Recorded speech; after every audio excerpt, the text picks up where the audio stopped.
Senhores, deixa eu compartilhar essa tela com vocês. Depois eu coloco lá no Ava. Ava não, sei lá como é que vai chamar. Vamos compartilhar aqui e vamos começar a conversar a respeito de alguns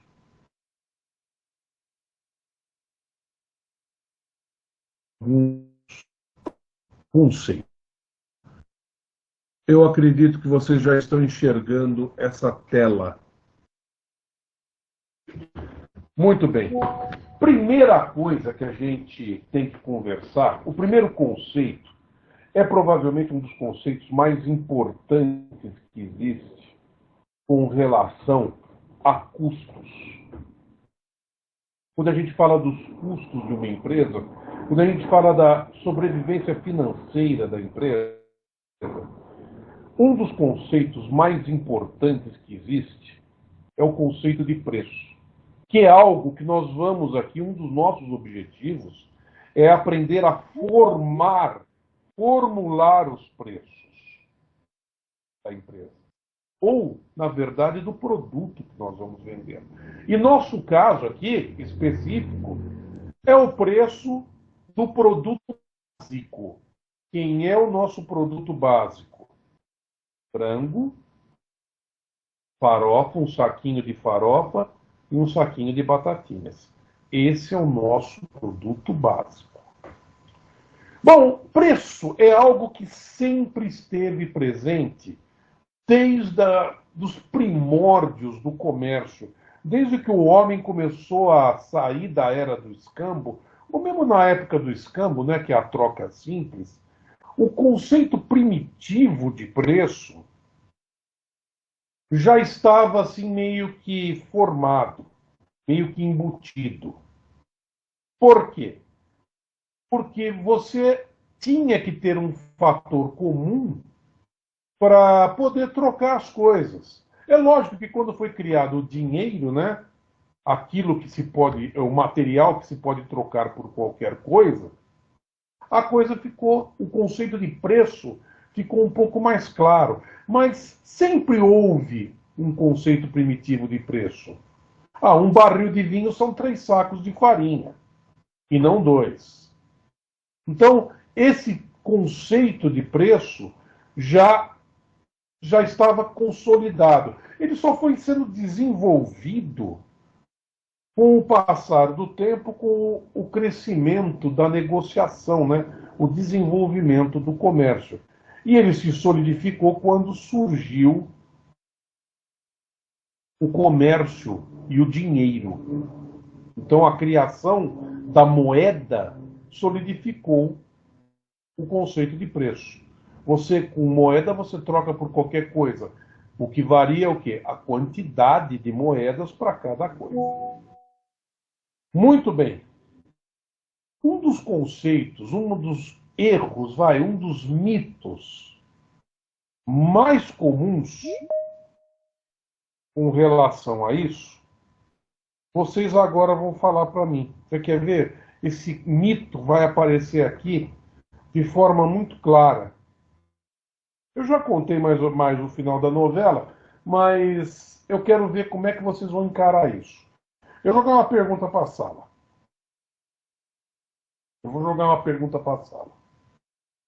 Quem é que determina o preço de um produto no mercado? Coloquem aí no chat para mim. Quem é que determina o preço pelo qual um produto será vendido? Discutam aí entre si. Vocês vivem o mercado está aí. Vocês trabalham no mercado, vocês, por vezes, trabalham com compras e com vendas, então vocês já sabem alguma coisa a respeito. Eu quero saber o que vocês sabem. A pergunta é justamente essa. Quem é que determina o preço de uma mercadoria ou de um serviço?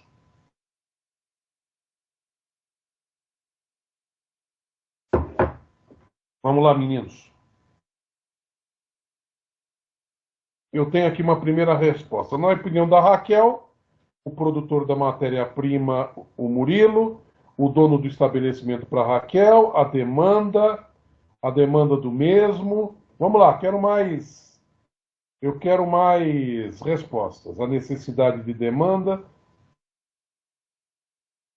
Que mais? O custo, oferta e demanda. Eu estou vendo uma coisa interessante aí. A palavra demanda insistindo. A Yasmin fala o mercado. O dono, a inflação, concorrência, condições econômicas do país, a concorrência, o público-alvo. Legal. Como eu havia previsto lá, a qualidade do produto, como eu havia previsto, a grande maioria vai no mito. Por quê? Porque é um mito já muito consolidado. Esse mito ele é muito forte. Ele é um mito difícil de quebrar. Que é um mito de que quem formula, quem determina o preço é quem vende. Só duas pessoas aqui me disseram o contrário. Senhores, quem determina o preço pelo qual uma mercadoria ou um serviço serão vendidos não é quem o vende, sim quem o compra. Quem determina o valor máximo de um produto ou um serviço é o mercado local. São as pessoas que compram naquela região que a gente chama de mercado. Não adianta você colocar um preço que as pessoas que estão naquela região, as pessoas que compram naquela região, não estão dispostas a pagar, você não venderá nada. Então, o primeiro conceito tem que significar e deixar bem claro para vocês, futuros empresários. Quem determina o preço de venda é o mercado local. É quem compra. Tá? Não adianta você achar que você vai impor um preço, porque muito provavelmente você não conseguirá. Existem alguns casos muito raros, aonde o vendedor impõe o preço. Um exemplo de um mercado aonde o vendedor impõe o preço. É exatamente esse. O Lucas acertou. Ele focou numa marca, mas ele acertou o mercado e daí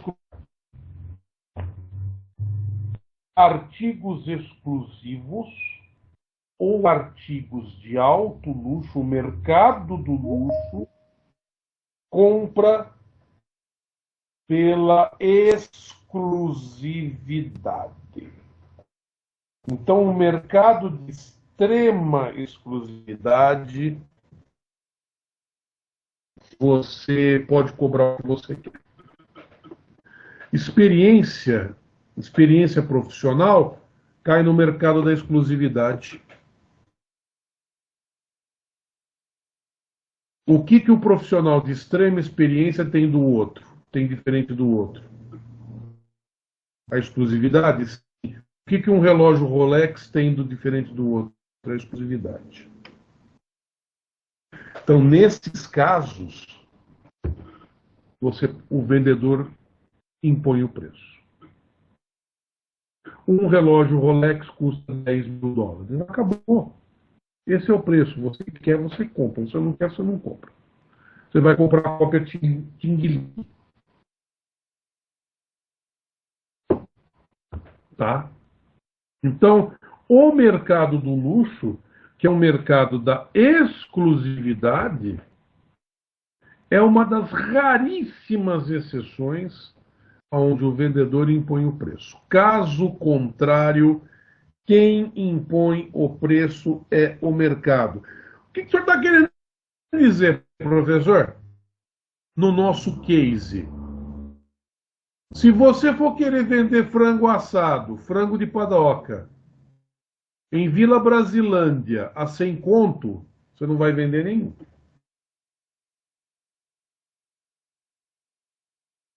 Mas e o custo, professor? Como é que fica? Ah! Então o custo não serve para nada? Como não? É claro que ele serve. Nós vamos estudar o custo para que nós adequemos o custo de produção para que ele atenda o preço de mercado.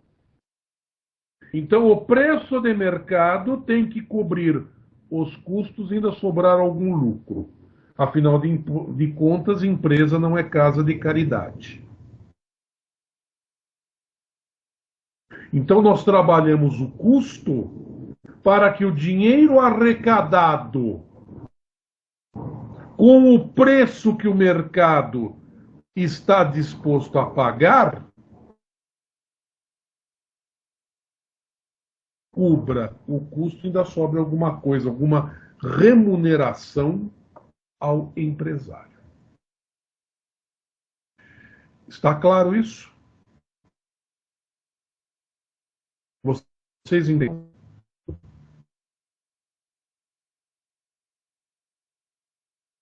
Sim ou não? Escrevam aí no chat.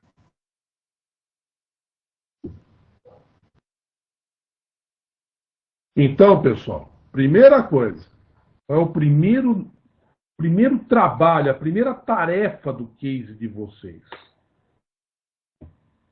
Vocês não precisam entregar isso ainda, mas vai ter que fazer parte do relatório. Mais para frente. Primeira coisa que vocês têm que decidir não. Primeira coisa que vocês vão ter que apurar quanto o mercado está disposto a pagar pelo meu produto na região onde eu vou trabalhar. Vocês vão descobrir distorções incríveis. Professor, mesmo dentro do mercado onde eu escolhi trabalhar, eu achei diferenças de um comércio para outro. Sim, isso é realidade. Faça uma média. Faça uma média. E cuidado quando você vai comparar preços. Você tem que comparar preços de produtos iguais. Então, eu já estou dizendo para vocês que o produto básico, que é esse que deve ser usado como base para a tomação de preço, o farofa e batata. Ah, mas o sujeito lá faz uma promoção que dá um refri. Não, ele não serve como parâmetro. O produto básico é um frango, farofa e batatinha. E vocês vão ter que, primeira coisa, o primeiro trabalho, a primeira tarefa de vocês, pesquisar dentro do mercado de vocês, ou seja, dentro do bairro, da região onde vocês vão trabalhar, o quanto o povo paga por um frango assado. E vocês vão conversar entre vocês depois e vão descobrir que existem distorções incríveis. Ok, senhores? Tá claro isso? Sim ou não? Ótimo. Então, este mito está detonado. Primeiro mito detonado. Quem define o preço de venda é o mercado. Ao comerciante, ao produtor, cabe adequar os seus custos para que ele possa vender e ter receita e algum lucro. Com a receita que ele vai ter com este preço, ter algum lucro. Ah, mas professor, e se eu agregar valor? Opa! Valor agregado é outra conversa que nós vamos conversar depois. Eu estou falando do produto básico. E o nosso produto básico é esse, para todo mundo. Certo? Ok? Então vamos seguir. Então nós temos aqui, eu sei que vocês estão enxergando isso.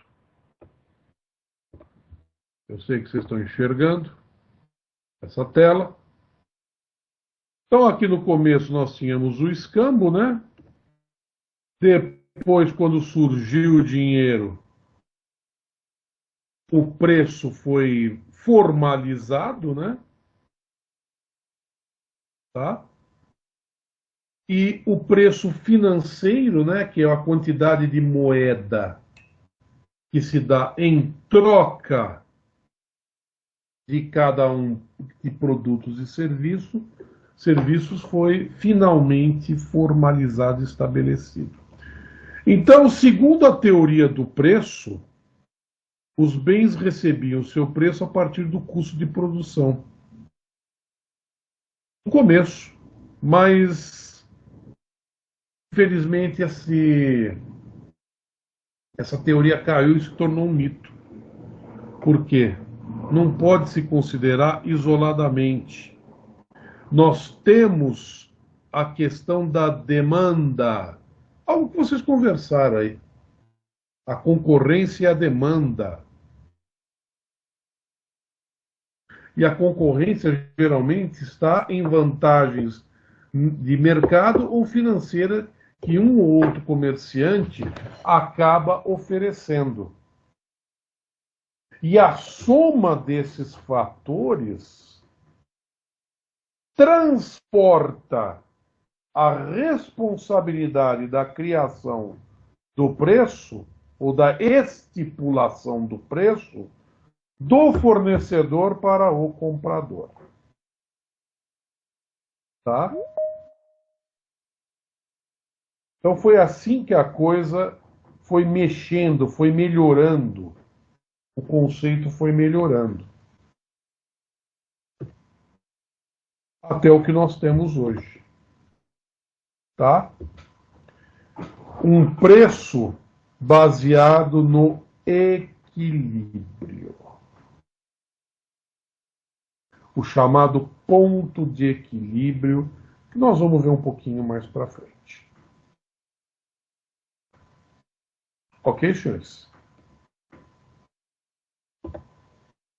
O que é o equilíbrio, professor? Ora, senhores, à medida que a procura de um item aumenta, o seu preço tende a aumentar. As pessoas se tornam dispostas a pagar mais. Vocês não conviveram com isso. Eu vi isso nos anos 80 e 90, 40, 30, 40 anos atrás.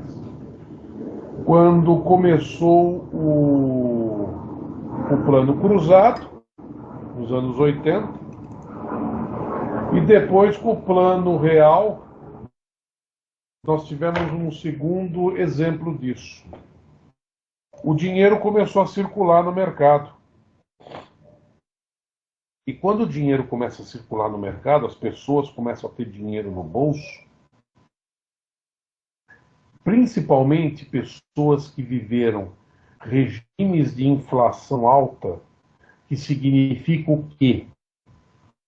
Recessão, ou seja, as pessoas não tinham dinheiro para consumir e para gastar, Quando essas pessoas começaram a ter um certo dinheiro no bolso, começaram a ir atrás dos bens de consumo.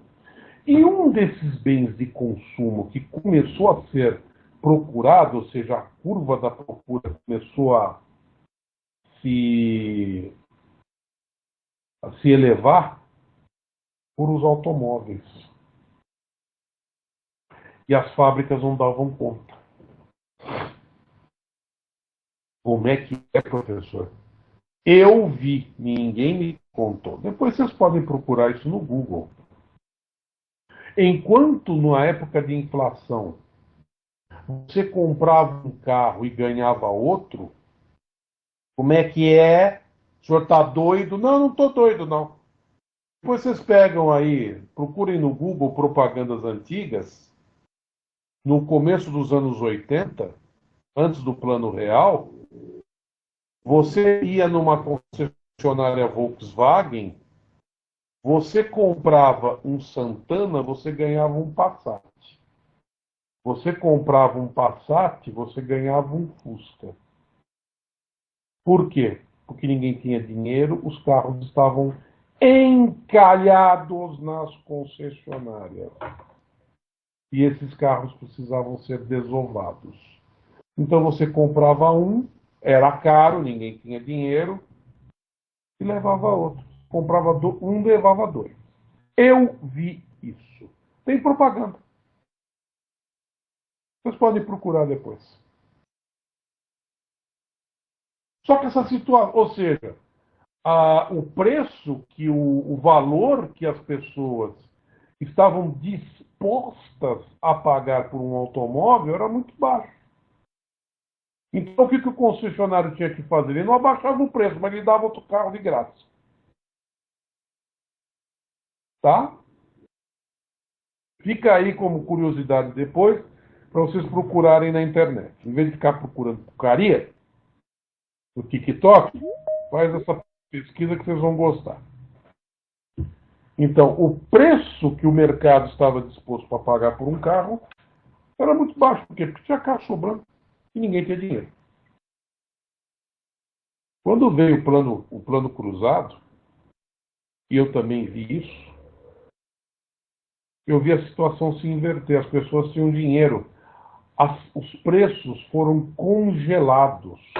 Foi a época Sarney, onde houve o congelamento dos preços e a deflação.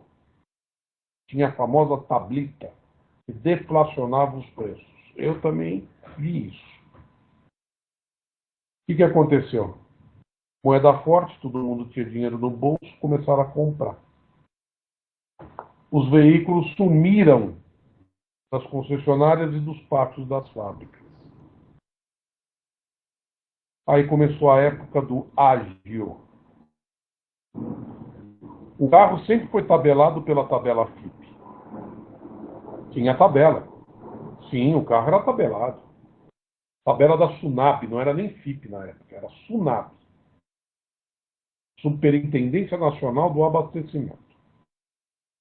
O carro era um produto tabelado, assim como qualquer outra coisa. Só que tinha o seguinte, não tinha. Você não encontrava nada tabelado para comprar. Então você tinha que pagar mais. Então as pessoas ficaram dispostas a pagar mais por um preço, a pagar mais por um determinado artigo. E obviamente que o preço desse artigo começou a subir. Mas subiu por quê? Os comerciantes aumentavam o preço por quê? Porque as pessoas se mostravam dispostas a pagar pelo ágio. Ou seja, algo a mais do que a tabela oficial para ter o bem. Não simplesmente ele falava, não tem, quero um carro, não tem. Isso aconteceu depois, na época do Collor. Não, no Collor não. No Collor não tinha dinheiro, os preços caíram de novo. Foi no Fernando Henrique com o Plano Real. Eu vi pagar ágio. Eu vi cobrar em ágio o carro, porque não tinha carro para vender. Então, o preço... E pagavam, viu? Vendia. Vendia. Vendia e como vendia. E tem essa pergunta, né? Professor, as pessoas pagavam pelo ágio? Pagavam. Então, quem determina o preço é o comprador, dependendo da situação. Então, se a procura é muito grande, o preço sobe. E se a demanda é muito alta, se a oferta é muito alta, o que vai acontecer? O preço cai. Então, se a procura é grande, mas a oferta também é grande, você acaba encontrando aqui um ponto de equilíbrio, que é o ponto que o mercado aceita para pagar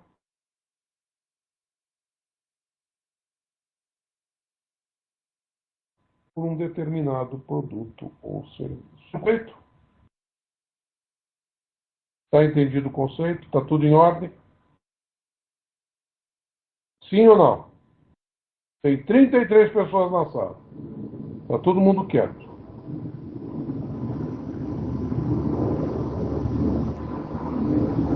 Ótimo. Então vamos seguir. Então vocês já sabem que vocês vão ter que pesquisar preço de frango nos bairros que vocês foram alocados. Quantos, professor? Quantas cotações eu faço? 3 está bom. 3 é uma boa média. 3 já dá uma média boa. Para vocês saberem como é que o mercado local se comporta. Tá? Para vocês saberem qual é o equilíbrio.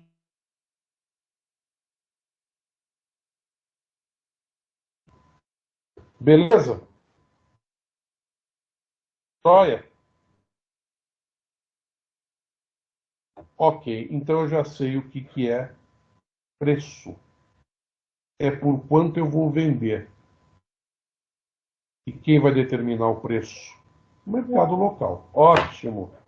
Mas, professor, como é que eu vou saber? Como é que eu vou saber se o mercado local está disposto, ou melhor, como é que eu vou saber se o preço que o mercado local está disposto a pagar vai tornar possível a produção e a sobrevivência da empresa? Ah, então nós precisamos começar a falar a respeito de um outro conceito muito importante. Que conceito é esse, professor? Esse aqui, ó. O conceito de custos. O conceito de custo. Custo tem uma definição, tá aí para vocês. O que é custo? O gasto necessário no momento da utilização dos fatores de produção para a fabricação de um produto ou a execução de um serviço. É o quanto você tem que desembolsar para transformar matéria-prima em produto acabado na mão do cliente ou para prestar um serviço ao cliente. Isso é custo. É o quanto você vai ter que desembolsar. Quando você está falando de manufatura, nós estamos falando de mão de obra, nós estamos falando de matéria-prima e outros componentes do custo que nós vamos conversar a respeito. Quando a gente está falando de serviço, a coisa é um pouquinho mais simples, que serviço é uma prestação, é uma mão de obra.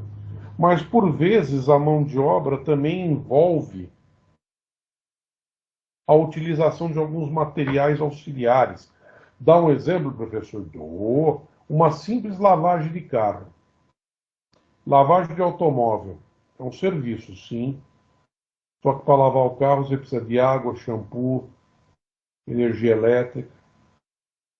São materiais, são recursos extras que vão se somar à mão de obra do lavador em realizar o serviço.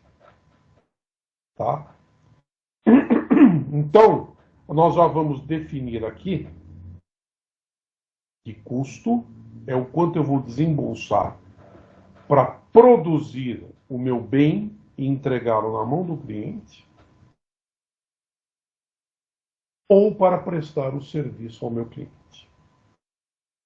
Tá claro isso, senhores? Sim ou não?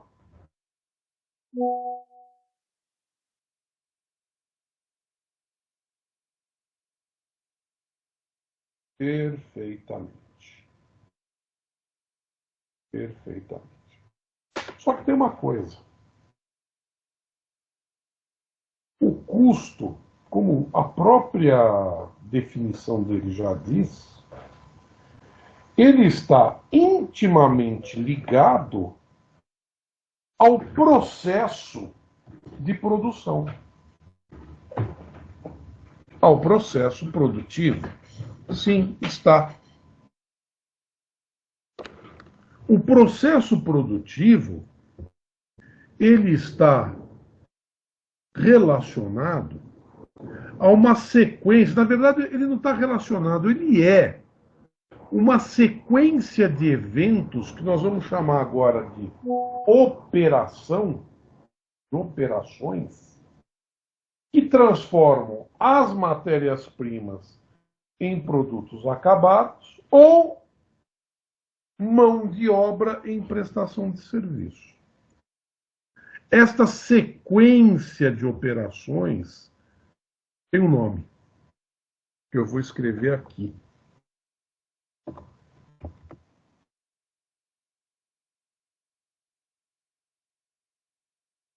Cadeia produtiva. Então, pesquisem aí, 2 minutos para vocês pesquisarem no Google. Digita aí para mim uma definição, umas 2 definições de cadeia produtiva. Eu quero ouvir. Vamos lá.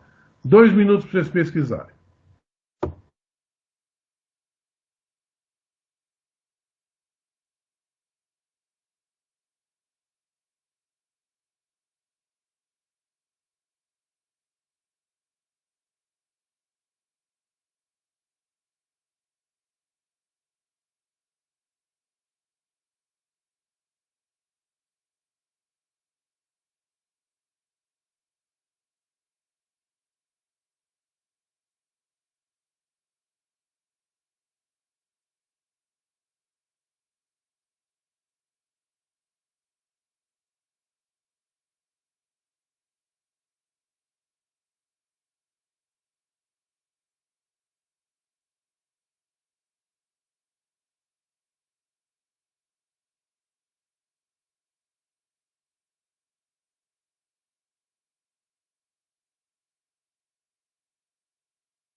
Opa, já temos coisas boas aqui. Vou levantar aqui as definições. Vamos ver o que já botaram aí para mim. Processo de transformação de matéria-prima em produto acabado. Extração de matéria-prima consiste nos elementos utilizados na fase de pré-produção, fornecimento de matérias-primas, produção, produtos acabados. É isso aí. Vocês pegaram a essência do negócio. A cadeia produtiva, ela descreve todas as sequências necessárias, desde a aquisição das matérias-primas até a entrega do produto final ao cliente. Pô, mas peraí, professor, eu decido aonde começa a cadeia? Sim, você decide onde começa, mas você não decide onde termina. Ela termina sempre no cliente. Mas sim, você pode decidir aonde começa.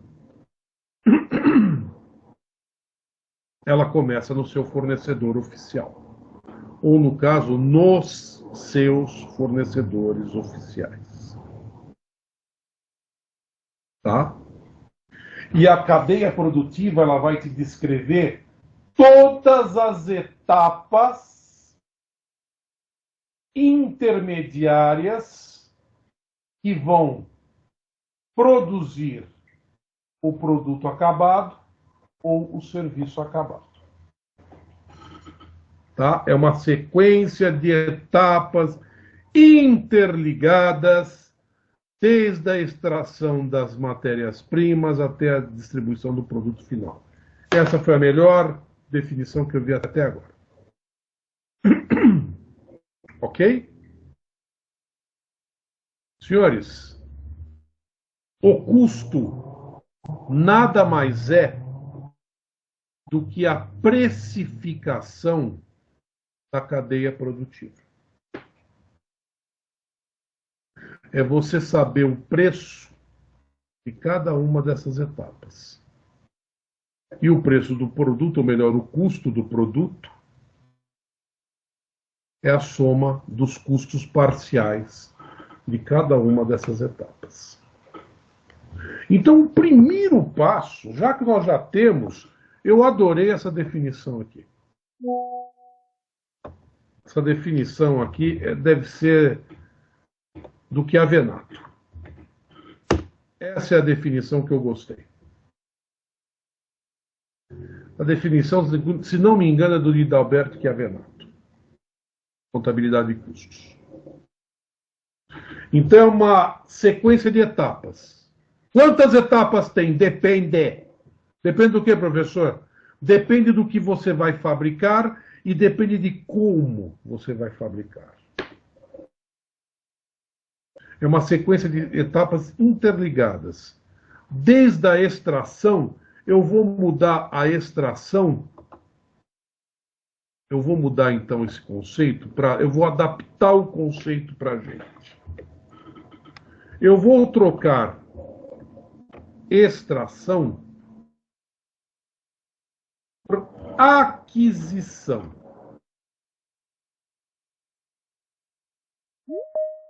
As matérias-primas até a entrega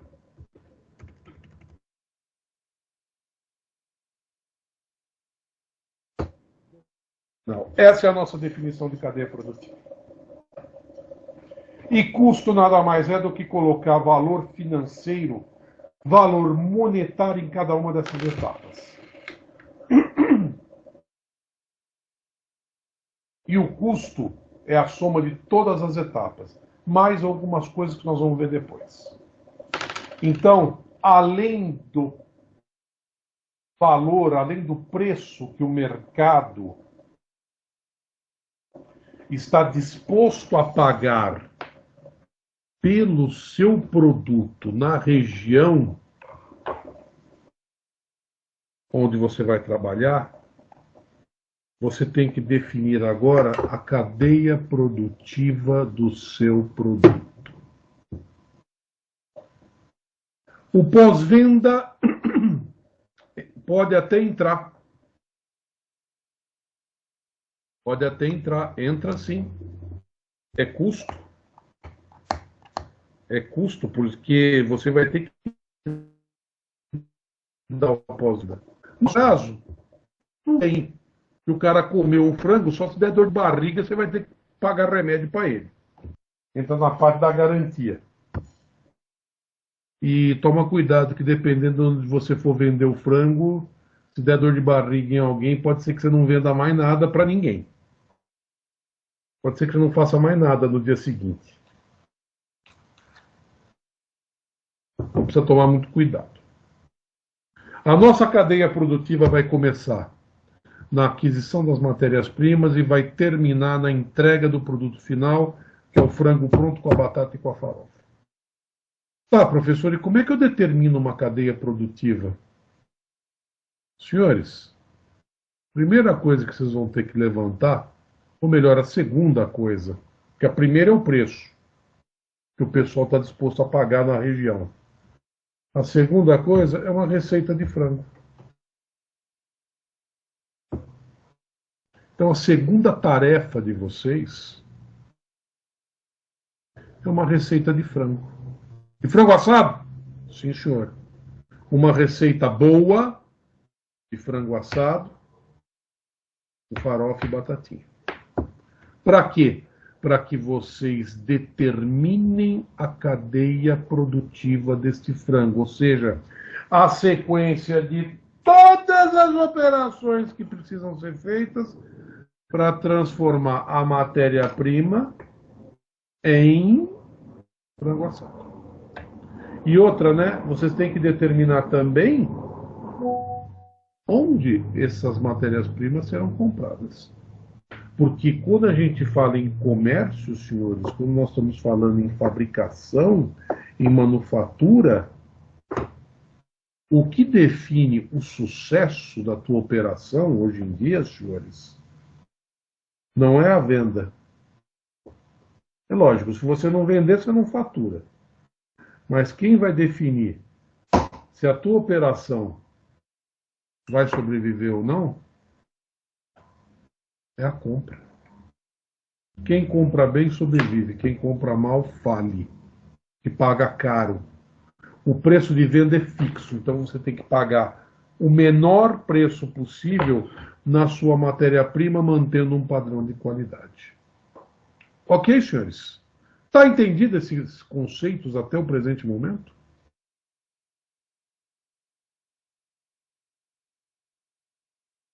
Então vamos parar um pouquinho, intervalo. Quem quiser vai comer alguma coisa, quem quiser vai beber alguma coisa, quem quiser vai fumar uma pedra e nós voltamos daqui a pouco.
Muito bem, vamos voltar.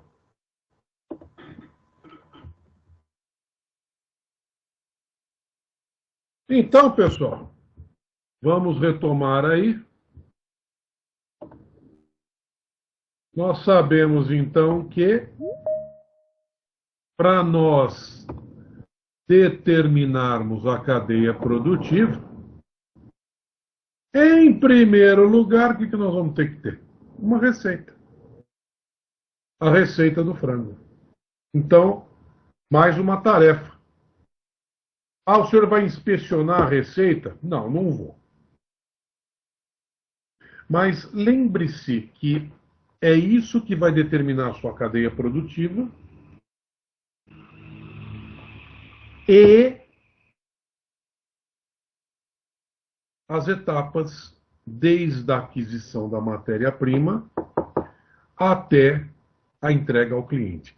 E quando eu falo em entrega ao cliente, senhores, nós temos que considerar também embalagem. Então, cuidado. Você não vai entregar o frango na mão do cara, né? Então tem que ter uma embalagem.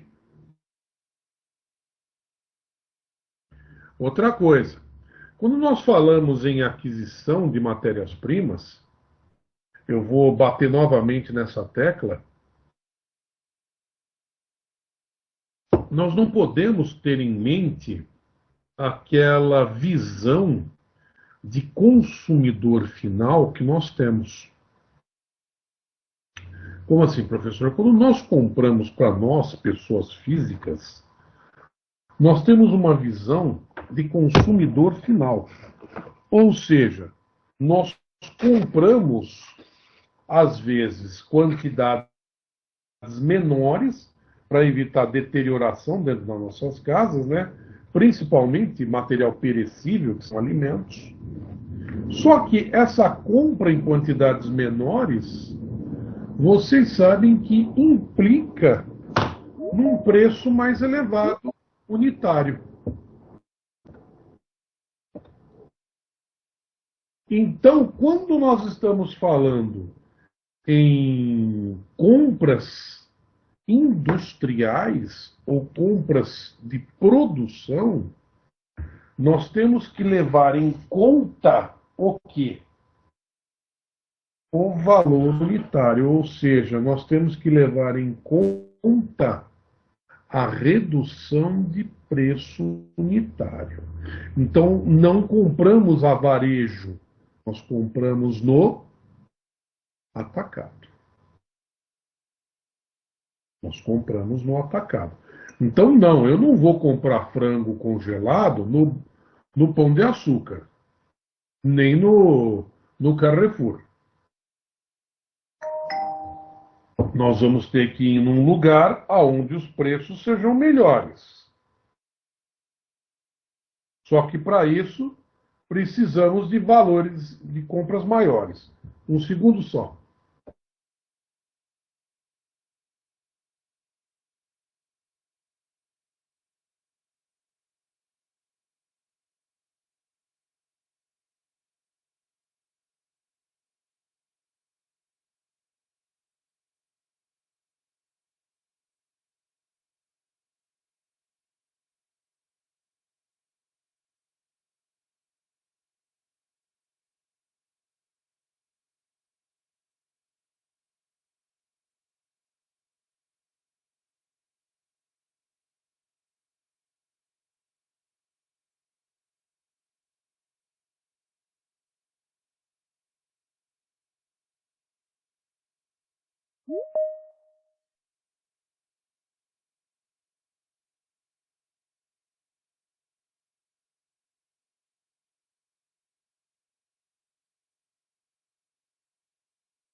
Sim, sim, sim. E olha, eu vou mais adiante, tá? Eu vou mais adiante. Nem o atacadão, tá?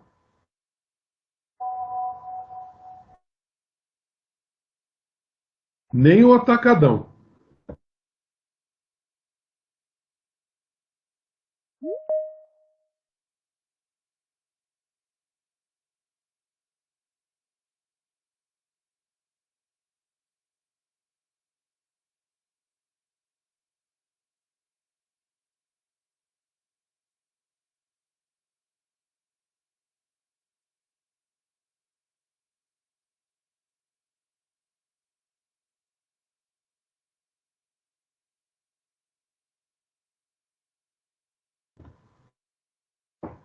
Vai comprar direto da granja? O Matheus ele fez a piada, ele quis fazer a comédia, e mal sabe ele que ele deu a resposta certa. Dependendo da quantidade, sim, senhor, dá para comprar direto da granja. Direto do fornecedor do supermercado ou do atacadista. Só que tem um pequeno detalhe, né? Vamos ver quem. Só que tem um pequeno detalhe.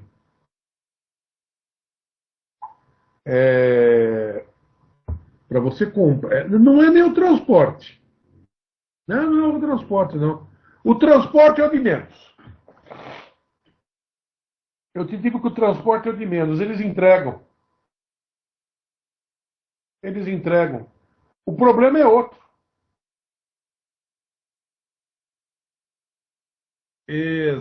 Exatamente. Eu vou trocar em miúdos. Onde é que você vai enfiar? É? Onde é que você vai guardar? Armazenamento implica em espaço e câmara fria. Então você tem que levar em consideração que para comprar mais frango, você precisa de mais espaço e mais geladeira, que custam dinheiro. Então é preciso colocar na balança até que ponto vale a pena. Ah, eu só posso comprar 100 frangos de cada vez, ou 200 frangos de cada vez. Perfeito, eu vou ter geladeira para isso? Boa, é por aí, é por aí. Então, no começo, o que a gente costuma fazer?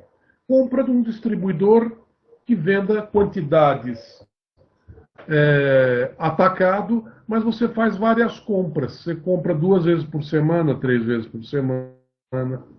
Você não precisa comprar para o mês inteiro. Ou você tem uma outra jogada que é chamada compra, mas não retira. Você paga, mas você não retira. Você vai retirando aos poucos. Ok? Então, a compra é importante. Então, o nosso fornecedor quem é? O nosso fornecedor é o atacadista. Para a gente ter custo, para a gente ter manobra, espaço para manobrar, no que diz respeito ao custo. Só que tudo começa onde? Na receita do frango. Porque na receita do frango você vai saber quais são os ingredientes, quais são os equipamentos que você vai ter que comprar, quanto tempo você vai ter que deixar marinando. Tempo é dinheiro, né?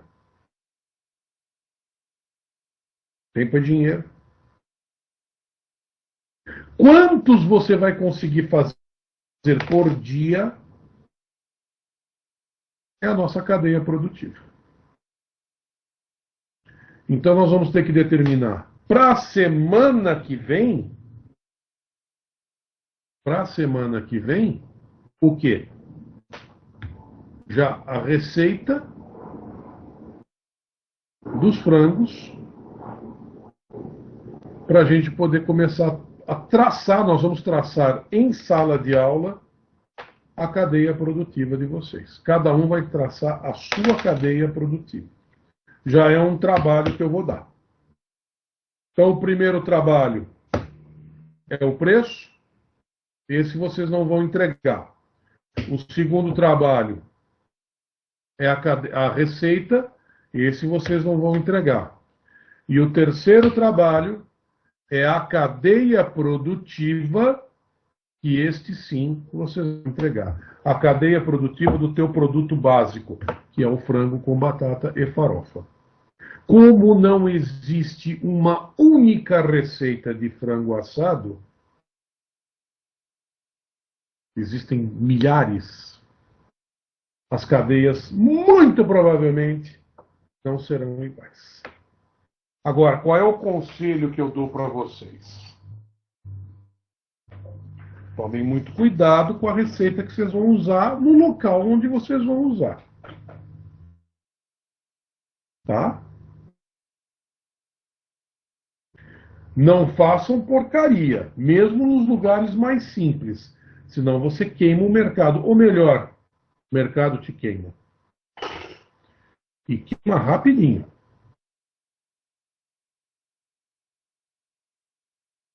Rapidinho espalha-se que o teu produto não presta. Aí você não vende mais nada. Então, sim, a receita tem que ser boa. Ok, senhores? Muito bem. Então, em cadeia produtiva, não se faz nada.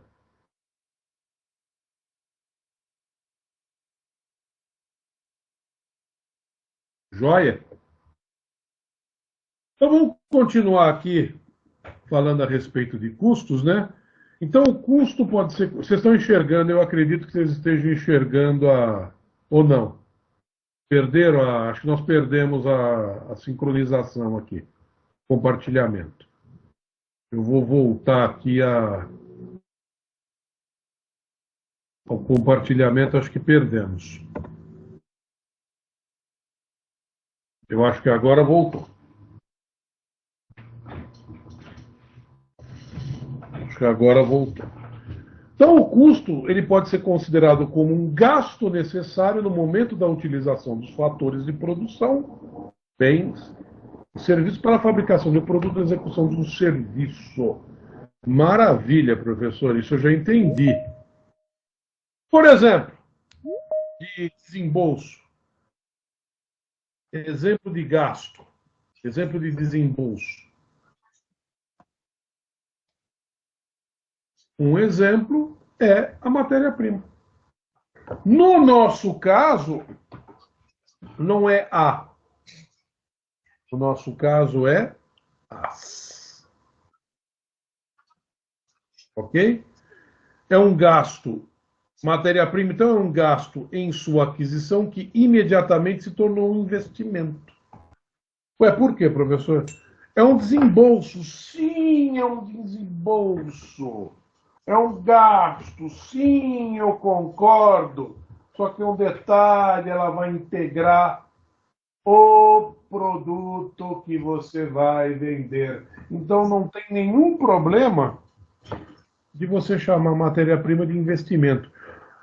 Professor, só que tem um detalhe, né? Se eu começar a estocar demais, eu vou começar a imobilizar muito dinheiro que eu poderia usar para outras coisas. Você está corretíssimo.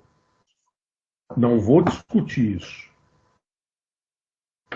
A compra de grandes quantidades de matéria-prima, muitas vezes, é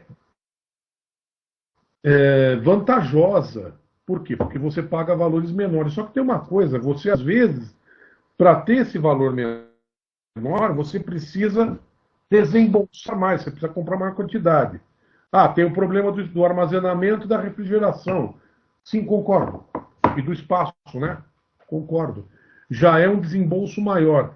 Só que tem uma coisa, a partir do momento que você imobiliza esse dinheiro em estoque, esse dinheiro poderia estar sendo usado para uma outra coisa, ou mesmo ficando aplicado.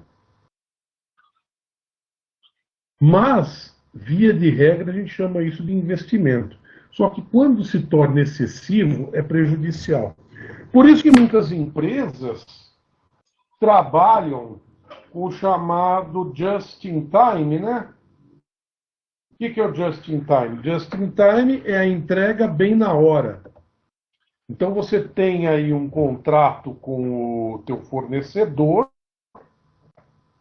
você tem um contrato com o teu fornecedor que se compromete a entregar periodicamente, faturar periodicamente, evitando o quê? Acúmulo de matéria-prima dentro da fábrica. Ou seja, você economiza espaço e você não imobiliza aquilo que você não precisa. Reduziu a demanda, reduziu a entrega.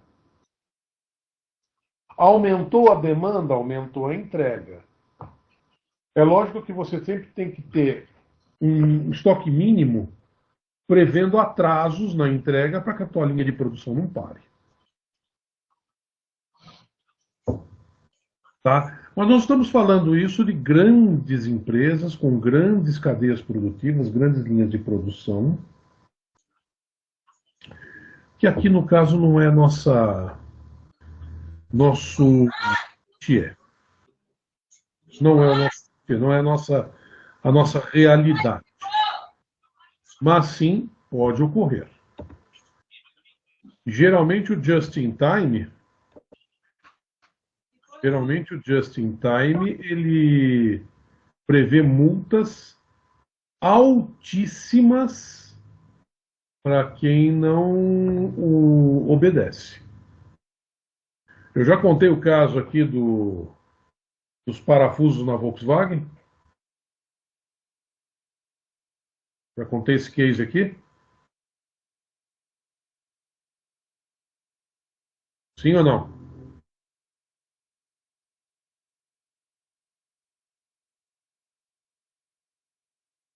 Não? Então eu vou contar.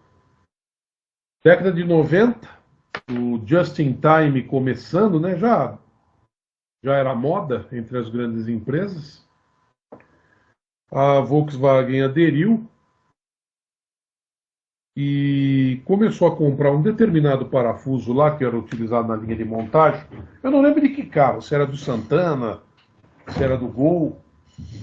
Em vez de comprar 1 milhão de parafusos por mês e deixar no estoque, ela tinha entregas de 10 mil, 20 mil parafusos toda semana, todo dia, algo assim. E o estoque que havia sempre na fábrica dava para 2 horas ou 3 horas de funcionamento da linha. Então tinha que ter entrega todo o santíssimo dia, ou cada 2 dias. E a multa contratual, se a fábrica não atendesse isso, era justamente uma multa contratual de 100 vezes o contrato.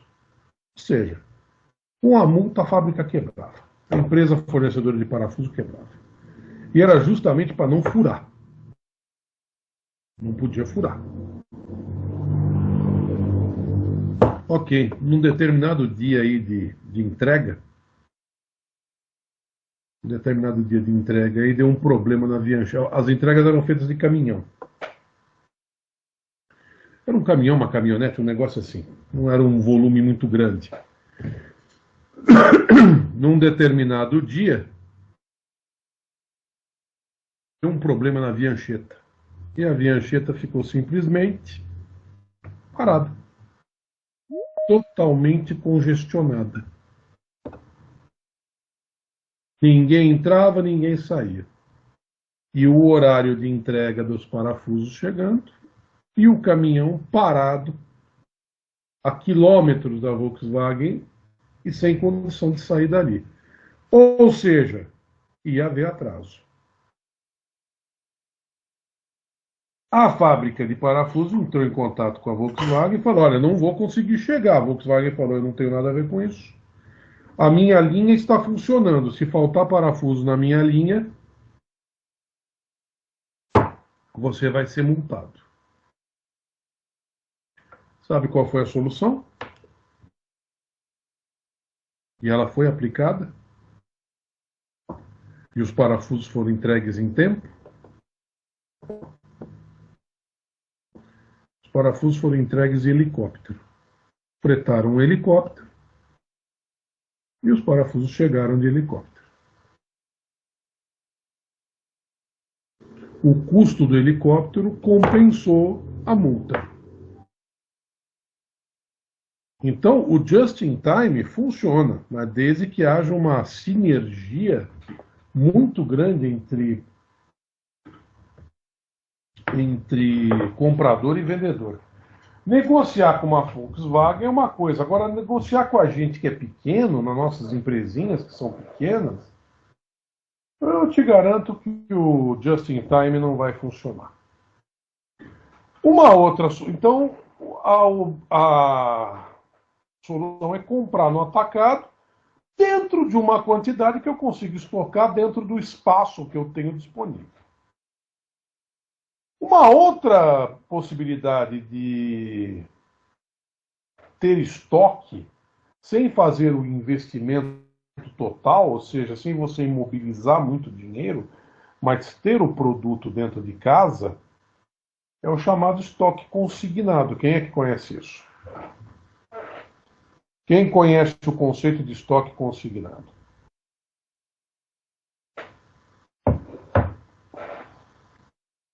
Alguém conhece? Alguém já ouviu falar disso? Das 29 pessoas presentes na sala?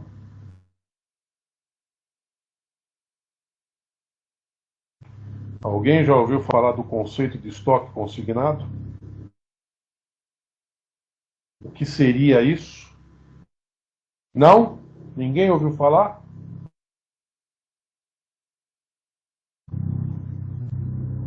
Não? Então eu vou explicar o que é. É uma das melhores soluções que existem no que diz respeito à matéria-prima. É uma das melhores soluções. Só que tem o seguinte, você tem que ter uma sinergia muito boa, um relacionamento muito bom com o teu fornecedor. O que é o estoque consignado? Você vai separar dentro do teu espaço um local que será parte do estoque do teu fornecedor. Ou seja, o material está lá, está dentro desse espaço, só que ele pertence ao fornecedor.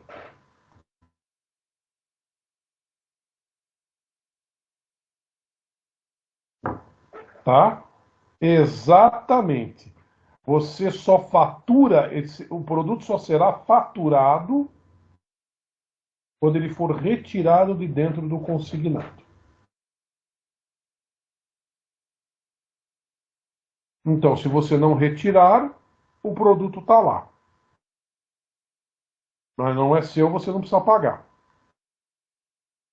Ah, eu preciso. Vai lá, retira, dá baixa no estoque e pede para faturar. Geralmente são feitas auditorias semanais nos estoques consignados para se verificar o que foi tirado, o que não tirado e acertar os faturamentos. É uma das melhores soluções que existem. Você tem o produto dentro de casa, você pega ele quando você precisa, mas você só paga quando você retira.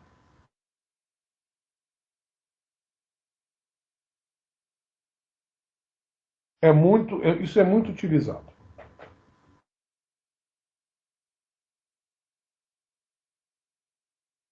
Isso é muito comum. Mas para nós que somos pequenos, não vai rolar. Ok? Pergunta, senhores. Até aqui. Até agora só eu que falei.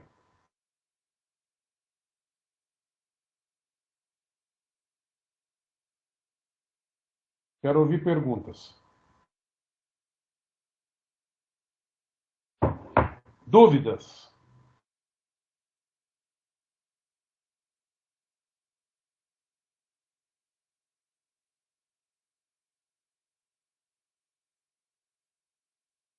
Nenhuma? Tá tão fácil assim?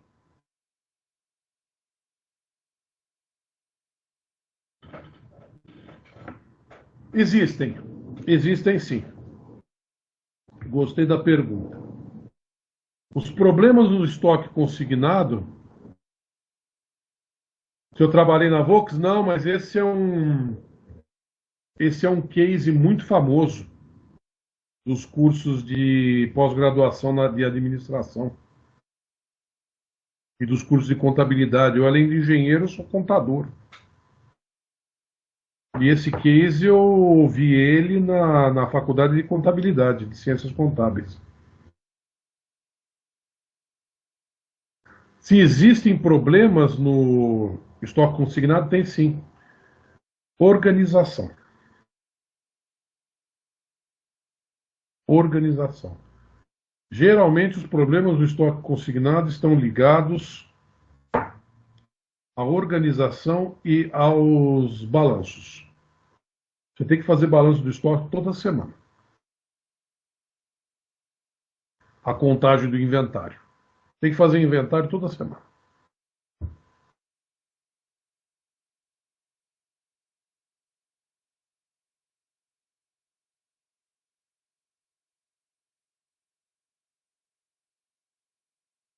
Tá?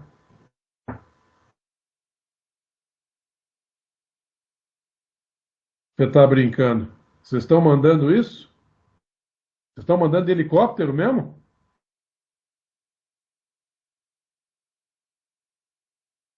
Ou é lorota?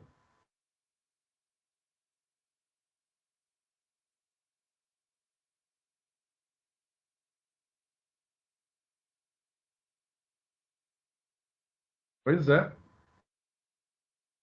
A multa contratual deve ser violentíssima para você pagar frete de helicóptero.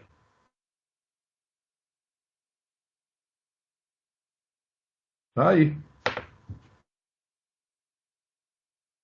Ok, senhores? Mais alguma pergunta?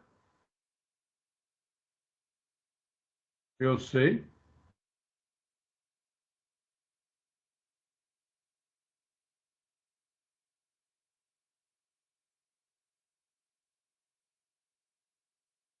Mais alguma pergunta?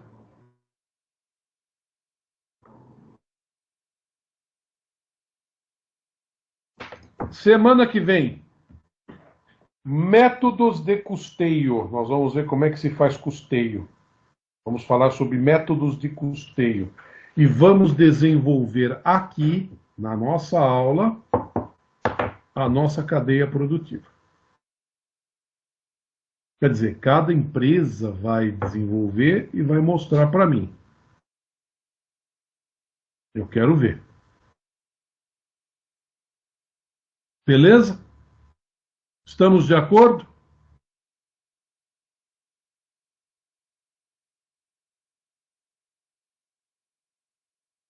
Todo mundo de acordo? Em aula.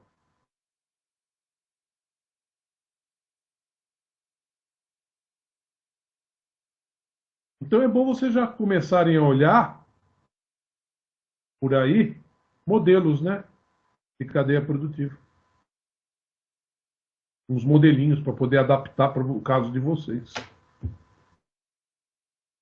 Certo?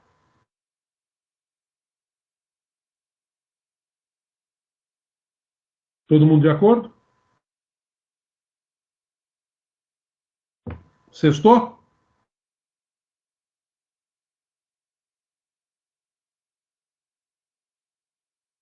Sextou, então. Tchau, moçada. Até a semana.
you